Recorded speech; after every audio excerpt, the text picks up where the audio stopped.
സൗരവൈദ്യുതി ഉപയോഗിക്കുന്നവരെ ഇനി പ്രത്യേകം നോട്ട് ചെയ്യുമെന്നാണ് തോന്നുന്നത്. ആ രീതിയിൽ അതിനൊരു പ്രോത്സാഹനവും നൽകാത്ത രീതിയിലാണ് കേന്ദ്ര സംസ്ഥാന ഗവൺമെൻറ്റുകൾ പെരുമാറുന്നതെന്ന് തോന്നിപ്പോകുന്നു. സൗരവൈദ്യുതി എടുക്കുന്നവർക്ക് വേണ്ടി മറ്റൊരു KCB തുടങ്ങണം. സൗരവൈദ്യുതി കോർപ്പറേഷനോ അല്ലെങ്കിൽ സൗരവൈദ്യുതി ബോർഡോ എന്തെങ്കിലും തുടങ്ങിയിട്ട് പ്രത്യേക സംവിധാനം ഉണ്ടാക്കി ഈ KCBയുമായിട്ട് ബന്ധപ്പെടുത്തി സൗരോർജ്ജം പങ്കിടുന്ന ആ പരിപാടി അങ്ങ് അവസാനിപ്പിക്കണം.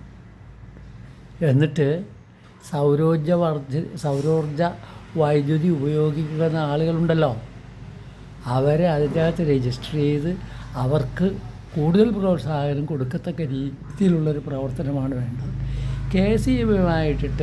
KCBയുമായി കൂട്ടിക്കലർത്തി ബുദ്ധിമുട്ടുണ്ടാക്കുന്ന ഒരു ഏർപ്പാടും ഗവൺമെൻറ് നടത്താൻ പാടില്ല. അങ്ങനെ നടത്തിയാൽ ഇത് നിരുത്സാഹപ്പെടുകയേ ഉള്ളൂ.